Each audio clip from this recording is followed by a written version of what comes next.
Hello friends, welcome to our YouTube channel Preparation Junction. तो हमने इससे पहले जो पार्ट वीडियो देखा था वो था हमारा कैलेंडर का पहला पार्ट। तो आज हम लेकर के आए हैं कैलेंडर का सेकंड पार्ट। पहले पार्ट में हमने कुछ बेसिक हिस्ट्री के बारे में जाना था कैलेंडर की, जिससे क्वेश्चंस भी बनते हैं पेपर में। आज हम थोड़ी सी कैलकुलेशन सीखेंगे। कैलेंडर के जो क्वेश्चन है उनके किस तरह की कैलकुलेशन है, आज हम कैलकुलेशन की बात इस वीडियो में करेंगे। तो अगर आपने पहली वीडियो हमारी नहीं देखी है तो आपको हम डिस्क्रिप्शन बॉक्स में लिंक दे देंगे, आप वहां से उसको देख सकते हैं। बाकी आज जो हम शुरू करने जा रहे हैं वो हमारा कैलकुलेटिव पार्ट है, जिसका नाम है number of leap years and आपके ऑड डेज की कैलकुलेशन।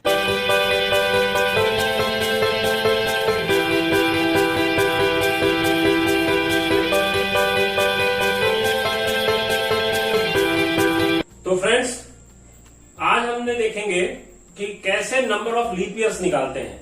ठीक है, पिछले वीडियो में जो हमने देखा था लीप ईयर चेक करना सीखा था। अगर आप नहीं देख पाए हैं तो आपको हम डिस्क्रिप्शन बॉक्स में लिंक दे देंगे, आप वहां से जाकर के देख सकते हैं। आज हम देखेंगे कि कैसे number of leap years find out करते हैं। ये क्वेश्चन पेपर में भी बहुत ज्यादा आता है, इसलिए हमको ये जानना पहले जरूरी है और ये हमें आगे कैलकुलेशन में भी काम आएगा। तो सबसे पहले देखेंगे नंबर ऑफ लीप ईयर्स कैसे निकालते हैं। आपको एक ड्यूरेशन दिया होगा, कुछ ईयर्स दे दिए जाएंगे, 10 साल, 20 साल, 50 साल, 100, 200, 500। आपको उनमें से निकालना है कि नंबर ऑफ लीप ईयर कितने होंगे, क्योंकि हमने जाना था कि जो भी लीप ईयर है वो हर 4 साल पे पड़ता है। कितने साल पे पड़ता है? 4 साल पे पड़ता है। इसीलिए अगर आपको देखेंगे पहला लीप ईयर कौन सा था? चौथा। अगला कौन सा होगा? 8वां। अगला 12, फिर 16। इस तरीके से 4 के मल्टीपल पर लीप ईयर पड़ते हैं। तो अगर हम देखें, एक ड्यूरेशन ले लिया जाए 10 ईयर्स का। 10 ईयर्स का अगर हम ड्यूरेशन ले लेते हैं तो पहला लीप ईयर पड़ेगा चौथा साल, अगला पड़ेगा 8वां, इसके बाद अगर आप देखेंगे तो 12 पड़ता है। लेकिन 10 साल के रेंज में आपके केवल 2 लीप ईयर पड़ेंगे। कौन कौन से? चौथा और 8वां। क्योंकि ये छोटी वैल्यू है तो आपने ऐसे ही ओरली कैलकुलेट कर लिया, लेकिन बड़ी वैल्यू में हमें इसको फॉर्मुलेट करना पड़ेगा, क्योंकि हर 4 साल पे लीप ईयर पड़ता है। इसलिए जितने भी ईयर आपको दिए जाएंगे उसको आप 4 से डिवाइड कर देंगे। तो जैसे 10 से अगर आपको 10 का आपको लीप ईयर निकालना है तो हम इसको किससे डिवाइड कर देंगे? 4 से। कितनी बार में जाएगा? 4 दूनी 8। कितना बच गया? 2। क्या बचा उससे आपको मतलब नहीं है, जितनी बार में जाएगा यही कहलाता है आपका number of leap year. Number of leap year समझ में आ गया फ्रेंड्स? जितने भी ईयर दिए होंगे आप उसको 4 से डिवाइड कर देंगे, जितनी बार में जाएगा वही आपका कहलाएगा क्या? Number of leap years. तो अब आगे हम देखेंगे कि इसी तरीके से आपको कह दिया जाए कि बताइए 46 ईयर्स में कितने लीप ईयर होंगे। 46 ईयर्स में कितने लीप ईयर होंगे? तो अगेन हम क्या करेंगे, इसको 4 से डिवाइड कर देंगे। तो यहां पर 11 चौक 44, 4 बार 11 टाइम्स जाएगा, बच गया आपका 2। दुगुन से हमें कोई लेना देना नहीं है। यहाँ पर नंबर ऑफ लीप ईयर कितने हो गए? 11। इसी तरीके से अगर आपसे कहा जाए कि बताओ 96 ईयर्स में कितने लीप ईयर होंगे, 96 ईयर्स में कितने लीप ईयर होंगे, तो आप क्या करेंगे, इसको 4 से डिवाइड कर देंगे। तो ये आपका 24 बार में जाएगा, 24 चौका 96। इसका मतलब यहाँ पर नंबर ऑफ लीप ईयर कितने हो गए? 24 हो गए। तो जितनी बार में आपका जाएगा वही कहलाता है हमारा क्या? Number of leap year. अब हमने यहाँ पर कुछ ईयर्स ले रखे हैं, जैसा कि आप देख सकते हैं। अगर इसमें हमें नंबर ऑफ लीप ईयर निकालने को कहा जाए तो कैसे फाइंड आउट करेंगे? आप क्या करेंगे, इसको 68 को 4 से डिवाइड कर देंगे। 4 से डिवाइड करने के बाद आप देखेंगे 17 चौको 68। ठीक है, तो यानी कि यहाँ पर 17 लीप ईयर हो जाएंगे। इसी तरीके से आप यहाँ पे जब 4 से डिवाइड करेंगे तो 21 चौक 84, रिमाइंडर से मतलब है नहीं, यानी कि यहाँ पर कितने लीप ईयर हो जाएंगे? 21 लीप ईयर हो जाएंगे। ठीक है, इसी तरीके से जब यहाँ पे डिवाइड करेंगे, 4 से डिवाइड करेंगे तो कितना हो गया? 25 चौका 100, यानी कि 25 टाइम्स आपके लीप ईयर हो जाएंगे। ठीक, लेकिन अब क्या देखना है आपको कि जब बात यहाँ पर नॉर्मल ईयर्स की हो रही थी, जहां पर कोई भी सेंचुरी ईयर इन्वॉल्व नहीं हो रहा था, तो वहां पर हम नॉर्मली 4 से डिवाइड करके लीप ईयर निकाल सकते हैं। लेकिन जब ऐसे ईयर की बात आ जाएगी जहां पर एक सेंचुरी ईयर भी इन्वॉल्व हो रहा है, तो वहां पर हमें कुछ बातों का ध्यान रखना होगा, क्योंकि 100 साल में 24 लीप ईयर नहीं होंगे, 25 लीप ईयर नहीं होंगे, बल्कि 24 लीप ईयर होंगे। अब ये हम देखते हैं कैसे। जैसे फॉर एग्जाम्पल अगर हमने ले लिया 1, 2, 3, 4, 5 ... 96, 97, 98, 99 एंड 100। ठीक है, ये हमने आपके कुछ ईयर्स ऐसे एक्सपेंड करके 1 से लेकर के 100 साल लिख दिए। ठीक है, पहला लीप ईयर कब पड़ा था? चौथा साल। अगला कब पड़ेगा? 8वां। अगला 12, अगला 16। इसी तरीके से 4 के मल्टीपल पर लीप ईयर पढ़ते चले जाएंगे। ठीक, अब आगे देखेंगे कि जो 96 है ये हमारा लीप ईयर है कि नहीं है। आप 4 से डिवाइड करेंगे तो ये हो जाएगा 24 चौका 96, मतलब ये भी आपका लीप ईयर है। और यहां तक हमें देखना है कि कितने लीप ईयर होंगे, तो आप देखेंगे यहां पर 24 लीप ईयर यहां तक हो चुके हैं। कितने लीप ईयर हो चुके हैं? 24, यानी कि ये हमारा 24वां लीप ईयर है। अब क्योंकि आपने कहा कि 100 साल में 25 लीप ईयर होते हैं, तो अब 96 से अगले 4 साल में फिर से लीप ईयर पड़ेगा, क्योंकि एक लीप ईयर है। तो यहां से जब 4 साल देखेंगे तो 1 2 3 4, यानी कि जिसको आप 25वां लीप ईयर कह रहे हैं वो आपका एक सेंचुरी ईयर है। कौन सा ईयर है ये? सेंचुरी ईयर है। और जैसा कि हमने आपको पिछले वीडियो में बताया था कि कोई भी सेंचुरी ईयर यानी कि 00 वाला ईयर लीप ईयर तभी होता है जब वो 4 और 400 दोनों से डिवाइड होता हो। तो आप देख सकते हैं क्योंकि 100वां साल एक आपका सेंचुरी ईयर है, तो ये 4 से तो डिवाइड हो रहा है लेकिन 400 से डिवाइड नहीं हो रहा है। अब क्योंकि ये 400 से डिवाइड नहीं हो रहा है तो ये लीप ईयर नहीं होगा, और क्योंकि ये लीप ईयर नहीं होगा तो इसका मतलब ये जो आप 25वां लीप ईयर कह रहे हैं ये एग्जिस्ट ही नहीं करेगा, बल्कि कितने बचेंगे अब आपके पास? 24। इसी तरीके से जब आप 100 साल में कैलकुलेट कर रहे होंगे तो आपको 4 से ही डिवाइड करना है नॉर्मली, लेकिन फिर आपको देखना है कि जो 25 लीप ईयर आए हैं इनमें एक सेंचुरी ईयर भी पड़ा है। कितने सेंचुरी ईयर पड़ा है? एक। कौन सा? 1.25 साल। अब क्योंकि ये 1.25 साल लीप ईयर नहीं है तो हम यहां से फिर कैलकुलेशन उसको कैलकुलेट नहीं करेंगे और माइनस कर देंगे, एक बचेगा कितना? 24। इसी तरीके से आगे भी हम करेंगे सारे ईयर्स में। 200 में देखेंगे कि वैसे 4 से डिवाइड करने पर आता है कितना? 50। कितना आएगा? 50 आएगा। लेकिन क्योंकि यहां पर 2 सेंचुरी ईयर पढ़ रहे हैं, कौन कौन से? एक पढ़ रहा है 1.25 साल और दूसरा पढ़ रहा है 200वां साल।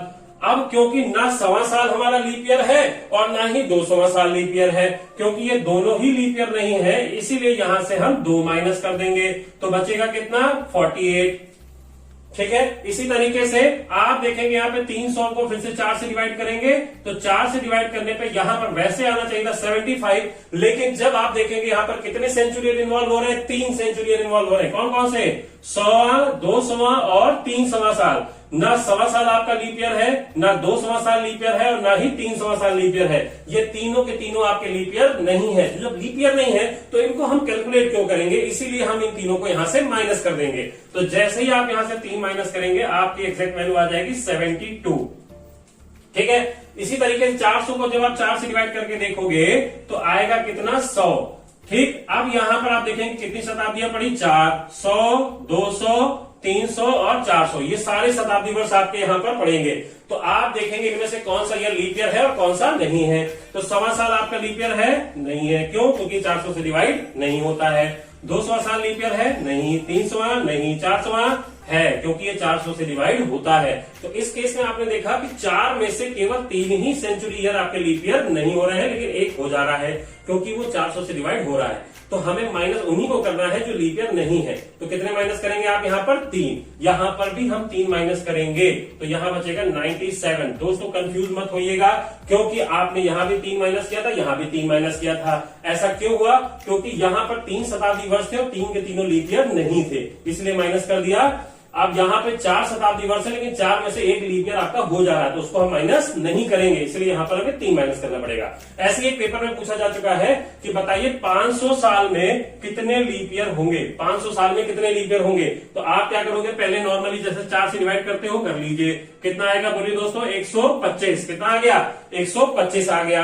अब आपने 4 से डिवाइड कर दिया तो 125 आ गया। फिर हमें देखना है कि यहाँ पे 5 शताब्दियां पड़ी, कौन कौन सी? 100, 200, 300, 400, 500।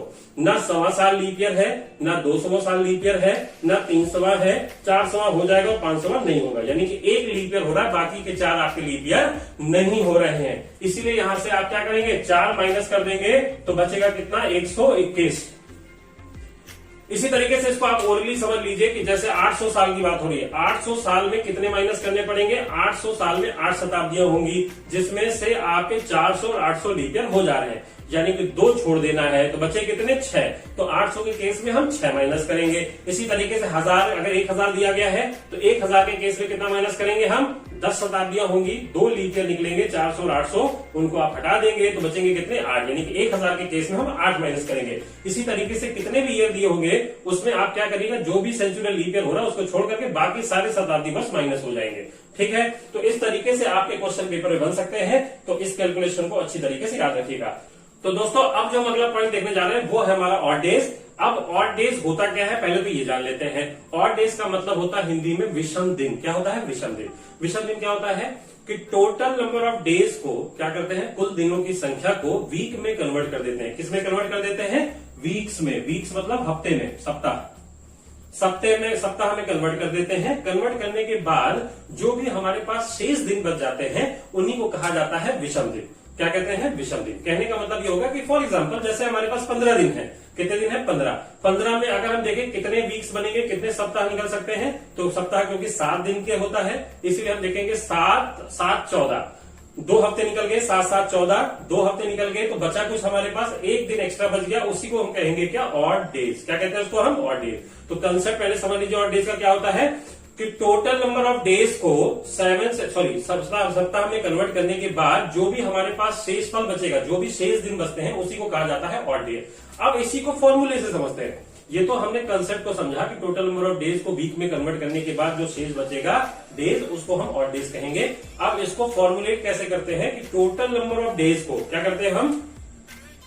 टोटल नंबर ऑफ डेज को 7 से डिवाइड कर देते हैं। किससे करते हैं डिवाइड? 7 से। आप बताइए 7 से डिवाइड क्यों करते हैं? क्योंकि अभी हमने कहा कि टोटल नंबर ऑफ डेज को हम वीक में कन्वर्ट करते हैं। किस में कन्वर्ट करते हैं? वीक में। अब वीक में कन्वर्ट करते हैं तो वीक में कितने दिन होते हैं? 7 दिन। इसीलिए हम टोटल नंबर ऑफ डेज को 7 से डिवाइड करते हैं। तो 7 से डिवाइड करने के बाद जो हमारे पास यहां पर शेषफल बचता है, यानी कि जो रिमाइंडर बचता है, इसी को कहा जाता है क्या? Odd days. क्या कहेंगे इसको हम? ऑड डेज, यानी कि विषम दिन। तो टोटल नंबर ऑफ डेज को 7 से डिवाइड करने के बाद जो हमारे पास शेषफल बचता है उसी को कहते हैं क्या हम? ऑड डेज, यानी कि विषम दिन। ठीक है, तो अब आपको यह ध्यान रखना है कि टोटल नंबर ऑफ डेज की बात हो रही है, यानी कि दिनों की संख्या को ही हम 7 से डिवाइड कर सकते हैं। फॉर एग्जाम्पल जैसे हमें दे दिया गया कि बताइए 100 डेज में कितने ऑड डेज होंगे। कितने कहा गया? 100 डेज में कितने ऑड डेज होंगे। तो हम क्या करेंगे फ्रेंड्स, इसको हम 7 से डिवाइड कर देंगे। तो क्या हो जाएगा यहाँ पर? 7 से डिवाइड करने के बाद 7 एकम 7 बचा कितना? 3। यहां से 0 हो गया। 7 दूनी 14, सॉरी 7 चौक 28, 28 बचा कितना यहाँ पर? 2। तो आपके पास जितना भी यहाँ पे शेषफल बच गया यही कहलाएगा क्या? Odd days. यानी कि आप देखेंगे कि 100 दिन में कितने ऑड डेज हो गए? 2 ऑड डेज हो गए। इसी तरीके से 300 दिन का है, 500 दिन का है, आप सीधे 7 से डिवाइड करिए। 7 से डिवाइड करने के बाद जो रिमाइंडर बचेगा वही कहलाएगा हमारा ऑड डेज। समझ आ गया? लेकिन ध्यान ये रखना है कि केवल नंबर ऑफ डेज को ही 7 से डिवाइड कर सकते हैं। अदर वैल्यूज को पहले हमें डेज में कन्वर्ट करना पड़ेगा। जैसे आपको अगर मंथ की बात करें तो मंथ में कितने दिन होते हैं, पहले आप डेज लिखेंगे फिर आप 7 से डिवाइड कर सकते हैं। ईयर्स की बात कर रहा है तो कौन सा ईयर है, सिंपल है या लीप ईयर है, उसमें कितने दिन होंगे उसको 7 से डिवाइड करेंगे, देन आप उसमें ऑड डेज फाइंड आउट कर सकते हैं। इसी तरीके से जितने नंबर ऑफ डेज होंगे उस पर आपका ऑड डेज निकलेगा। फॉर एग्जाम्पल जैसे आपसे जनवरी फरवरी की बात करें, जनवरी में कितने ऑड डेज होंगे, तो हम जानते हैं कि जनवरी में आपके कितने दिन होते हैं? 31 डेज होते हैं। कितने होते हैं? 31 डेज होते हैं। तो इसको आप 7 से डिवाइड कर देंगे तो कितना हो जाएगा? 7 4 28, बचा कितना? 3। तो यानी आपका 3 ऑड डेज हो गया। तो जनवरी में कितने हो गए? 3 ऑड डेज। इसी तरीके से आप देख सकते हैं जनवरी में 3 ऑड डेज, फरवरी में आपके हो जाएंगे 28 है दिन, तो 7 चौक 28 बचा कितना? 0। और अगर लीप ईयर हुआ तो 29 दिन भी होते हैं, इसी वजह से 7 चौक 28 बचा कितना? 1। तो अगर सिंपल ईयर होगा तो फरवरी में 0 ऑड डेज, और अगर लीप ईयर होगा तो फरवरी में 1 ऑड डेज। इसी तरीके से मार्च में हो जाएगा 3, अप्रैल में 2, मई में 3, जून में 2, जुलाई में 3, अगस्त में 3, ठीक है, सितंबर में 2, अक्टूबर में 3, नवंबर में 2, दिसंबर में 3। इसको आपको याद रखना है दोस्तों, क्योंकि अगर आपको याद रहेगा तो हमें कैलकुलेशन में आसानी होगी। और अगर आपको याद नहीं होता है तो एक बार ऐसे आप मुट्ठी बंद करेंगे, ये तो आप जानते ही होंगे, जनवरी फरवरी मार्च अप्रैल मई जून जुलाई अगस्त सितंबर अक्टूबर नवंबर दिसंबर। तो जितने भी मैं आपके ऊपर आ रहे हैं ये 31 दिन के महीने होते हैं, जितने भी आपके नीचे आ रहे हैं वो आपके 30 दिन के महीने होते हैं, एक्सेप्ट फरवरी। तो अगर 31 दिन का महीना है तो ऑड डेज कितने हो जाएंगे? 3। अगर 30 का महीना है तो ऑड डेज कितने हो जाएंगे? 2। ठीक है, अगर फरवरी की बात करें तो या तो 0 होगा या तो 1 होगा। अब यहाँ पे एक जनरल क्वेश्चन और बनता है, इसलिए आप एक रेशियो याद रखिएगा। रेशियो क्या है? 1:4:3, 1:4:7। ठीक है, 1:4:7। कैसे? 1 में 3 जोड़ेंगे तो 4, 4 में 3 जोड़ेंगे तो 7। ये याद रखिएगा 147। अब ये 147 क्या होता है बता दें कि एक आपका महीना ऐसा होता है जिसमें 28 या 29 दिन होते हैं, ये फरवरी कहलाता है। 4 ऐसे महीने होते हैं जिसमें 30 दिन होते हैं, और 7 महीने आपके ऐसे होते हैं जिसमें 31 दिन होते हैं। तो आपसे जनरली पेपर में पूछ लेता है कि बताइए ऐसे कितने महीने होते हैं जिसमें 31 दिन होता है। तो आप याद रखिएगा 147, यानी कि 7 महीने होते हैं जिसमें 31 दिन होता है, 4 महीने ऐसे होते हैं जिसमें 30 दिन होता है, और 1 महीना आपका फरवरी वही 28 या 29 का, उसको तो आप अलग से याद रख ही सकते हैं। ठीक है, तो ये आप याद रखिएगा किस महीने में कितने ऑड डेज आते हैं। इसके बाद जो आता है वो है हमारा odd days in years, odd days in years. ठीक है, अब अगर हम बात कर रहे हैं ऑड डेज इन ईयर्स मतलब वर्षों में ऑड डेज की वैल्यू, तो जैसे हम बात करें कि बताइए एक साल में कितने ऑड डेज होंगे, एक साल में कितने ऑड डेज होंगे। तो जैसे ही बात होगी एक साल में, तो तुरंत आपके बाद दिमाग में बात क्लिक करनी चाहिए कि ये जो एक डे की बात हो रही है ये सिंपल की बात हो रही है या लीप ईयर की, क्योंकि दोनों ही टाइप हो सकते हैं। यानी कि अब ये जो आपका एक साल है ये सिंपल ईयर भी हो सकता है और लीप ईयर भी हो सकता है। अब अगर सिंपल ईयर होगा तो हम जानते हैं कि एक सिंपल ईयर में कितने दिन होते हैं, 365 दिन होते हैं। कितने दिन होते हैं, 365 दिन। और अगर बात हो रही लीप ईयर की तो हम जानते हैं कि एक लीप ईयर में कितने दिन होते हैं, 366 दिन होते हैं। ठीक, अगर एक साल की बात होगी तो साल 2 प्रकार के होते हैं, सिंपल ईयर और लीप ईयर, क्योंकि सिंपल ईयर में 365 दिन होते हैं और लीप ईयर में 366 दिन होते हैं। अगर 365 दिन है तो जब आप 365 को 7 से डिवाइड करेंगे तो 7 5 35, बचा कितना 115। अब यहां से 5 उतर गया तो 7 दूनी 14, बचा कितना 1। तो आपका एक ऑड डेज हो गया। कितने हो गए, एक ऑड डेज हो गए। तो एक सिंपल ईयर में जो ऑड डेज हो जाएगा वो कितना हो जाएगा, 1 हो जाएगा। इसी प्रकार से जब लीप ईयर को देखेंगे 366 को 7 से डिवाइड करेंगे तो 7 5 35, बचा कितना 1, और यहां से 6 उतर जाएगा तो 7 दूनी 14, बचा कितना 2। तो अब यहां पर 2 ऑड डेज हो गए। तो यानी कि एक सिंपल ईयर में एक ऑड डेज और एक लीप ईयर में 2 ऑड डेज। अब ये वैल्यू आपको याद रखनी है। याद वैसे तो आप निकाल भी सकते हैं, लेकिन याद रहेगी तो आगे कैलकुलेशन में इसको डायरेक्ट यूज करना है तो हम हर बार निकालने की जरूरत हमें नहीं पड़ेगी। ठीक है, तो अब यहाँ पे आपने देखा कि एक सिंपल ईयर में एक ऑड डेज और एक लीप ईयर में 2 ऑड डेज। अब एक चीज आपने यहां से और देख ली कि एक क्वेश्चन आपसे और बन सकता है कि एक साल में कितने वीक्स होते हैं, एक साल में कितने वीक्स होते हैं। तो अब इसका आंसर आप दे सकते हैं कि एक साल में 52 वीक्स होते हैं। कितने वीक्स होते हैं, 52 वीक, मतलब 52 वीक्स होते हैं आपके। तो ये भी क्वेश्चन आपसे बनता है कि एक सिंपल ईयर हो या लीप ईयर हो, आपके जो नंबर ऑफ वीक्स बनेंगे वो कितने बनेंगे, 52 बनेंगे। ठीक, अब ये तो हो गई एक साल की बात। जब हम लॉन्ग टर्म में बात करें, लॉन्ग टर्म में बात करेंगे तो आपसे पूछा जा सकता है कि बताइए 10 साल में कितने ऑड डेज होंगे, 10 साल में कितने ऑड डेज होंगे। तो अब 10 साल की जब बात करेंगे तो आपके सामने वही ध्यान रखना है कि 10 साल में सिंपल ईयर भी होंगे और लीप ईयर भी होंगे। तो कितने सिंपल ईयर और कितने लीप ईयर, कितने सिंपल ईयर होंगे और कितने लीप ईयर होंगे, ये कैसे निकालेंगे हम। आपको हमने अभी पिछली कैलकुलेशन में बताया कि नंबर ऑफ लीप ईयर कैसे निकालते हैं। देखिए उसका इस्तेमाल यहां पर होगा। कैसे निकालते हैं, 4 से डिवाइड करते हैं, क्योंकि हर 4 साल पे लीप ईयर पड़ता है इसलिए हम 4 से डिवाइड करते हैं। ठीक, तो यहाँ पे 4 से डिवाइड करेंगे तो 10 को जब आप 4 से डिवाइड करेंगे तो 4 दूनी 8, कितनी बार में गया, 2 बार में। इसका मतलब 10 साल में जो आपके लीप ईयर होंगे वो कितने हो जाएंगे, 2 हो जाएंगे। अब 10 में से 2 लीप ईयर हो गए तो फिर बचे कितने, 8। कितने बच गए, 8। 10 में से आपके 2 लीप ईयर निकल गए तो बचे कितने, 8। इसका मतलब जो 8 है वो आपके क्या हो जाएंगे, सिंपल ईयर हो जाएंगे। क्या हो जाएगा, सिंपल ईयर हो जाएगा। तो 10 साल में आपने देखा कि 2 लीप ईयर हो गए और 8 आपके क्या हो गए, सिंपल ईयर हो गए। ठीक, अब 2 साल आपके जो लीप ईयर है, हमने देखा कि एक लीप ईयर में कितने ऑड डेज होते हैं, 2 होते हैं। तो 2 लीप ईयर में कितने हो जाएंगे, 4 हो जाएंगे। ये ठीक उसी तरीके से है कि अगर हम एक दिन में 2 रोटी खाते हैं तो 2 दिन में कितनी खा लेंगे, तो 2 दिन में कितनी खाएंगे, 4। 3 दिन में 6, 5 दिन में 10, दुगना हो जाएगा। इसी तरीके से एक लीप ईयर में आपके 2 ऑड डेज होते हैं, तो जितने लीप ईयर है उसको आप क्या करेंगे, दुगना कर देंगे। तो 2 दूनी 4 ऑड डेज हो गए आपके। इसी तरीके से एक सिंपल ईयर में 1 होता है तो फिर 8 सिंपल ईयर में कितने हो जाएंगे, 8 हो जाएंगे।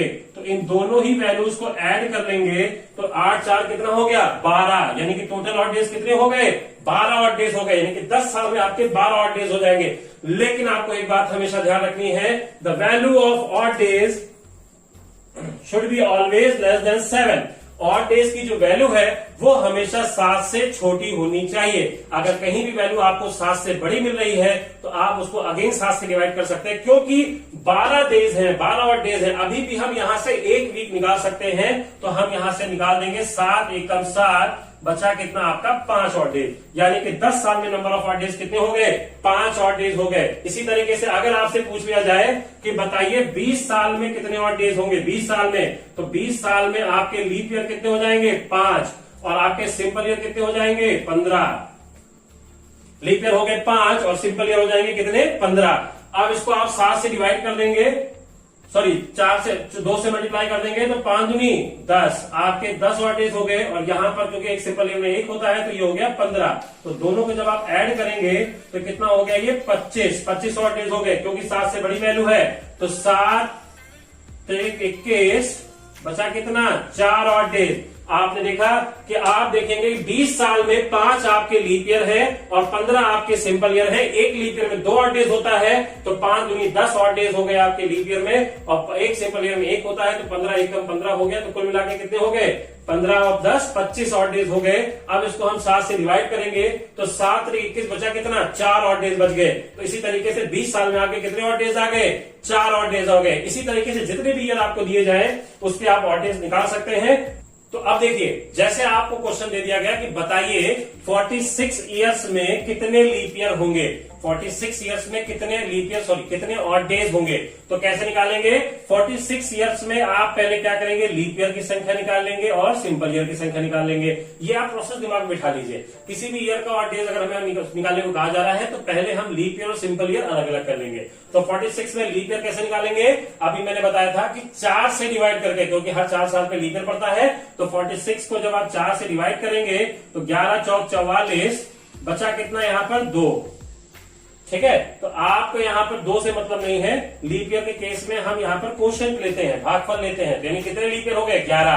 तो आपने देखा कि 46 इयर्स में 11 लीप ईयर हो गए। अब 46 में अगर 11 लीप ईयर हो गए तो बचे कितने यहाँ पर 35, कितने बच गए 35। अब ये जो 35 है 35 है, ये क्या है आपका सिंपल ईयर है, क्योंकि एक लीप ईयर में 2 ऑड डेज होते हैं। तो इसी तरीके से 11 में कितने हो जाएंगे 22 ऑड डेज हो जाएंगे, सॉरी कितने हो जाएंगे 22 ऑड डेज हो जाएंगे। इसी तरीके से एक सिंपल ईयर में 1 होता है, तो 35 में कितने हो जाएंगे 35, दोनों को जोड़े कितना हो गया 57 57 हो जाएंगे। तो आप यहां से 7 से डिवाइड कर लेंगे, क्यों, क्योंकि हमने कहा था कि odd days should be always less than 7। तो यहां पर अभी 7 से बड़ी वैल्यू है, तो अगेन आप 7 से डिवाइड कर देंगे तो 7 7 8 जा 56 हो गया। बचा कितना यहाँ पर 1 ऑड डेज बच गया। कितना बच गया 1 ऑड डेज, यानी कि आप देखेंगे कि 46 में कितने ऑड डेज हो गए 1 ऑड डेज हो गए। इसी तरीके से 68 में देखेंगे जब 17 लीप ईयर हो गए और आपके यहां पे बचे कितने 51, ये आपके सिंपल ईयर हो गए। ठीक है, 17 दूनी 34 और यहाँ पे 51 एकम 51, दोनों जोड़ दिए कितना हो गया 85 85 हो गया। अब 85 को जब आप 7 से डिवाइड करेंगे तो 7 एकम 7, बचा 1, 5 यहां से उतर गया 15 हो गया।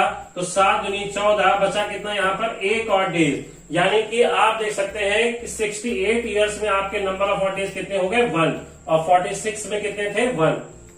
ठीक है, अब इससे ये मतलब अंदाजा लगा लीजिएगा कि सब में 1 ही आएगा। वो हो सकता है कि बाई चांस यहाँ पर आ रहा है, लेकिन सब में ऑड डेज अलग अलग आता है। बस ये तय है कि ऑड डेज हमेशा वैल्यू 7 से छोटी होनी चाहिए, यानी कि 0 से लेकर के 6 तक होती है।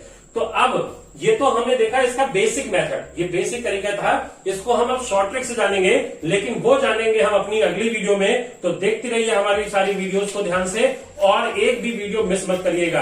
बाकी हर वीडियोस की लिंक हम इसके नेक्स्ट वीडियो में देते रहेंगे, आप वहां से भी प्रीवियस वीडियोस को देख सकते हैं। तो अगर आपको हमारा ये मेथड, हमारा ये पढ़ाने का तरीका अच्छा लग रहा है तो आप हमारे वीडियो को लाइक जरूर करिएगा और ज्यादा से ज्यादा शेयर करिएगा, ताकि हम ऐसे और भी अच्छी वीडियोस आपके लिए बना सकें। तो थैंक यू, आप घर पे रहें, सुरक्षित रहें।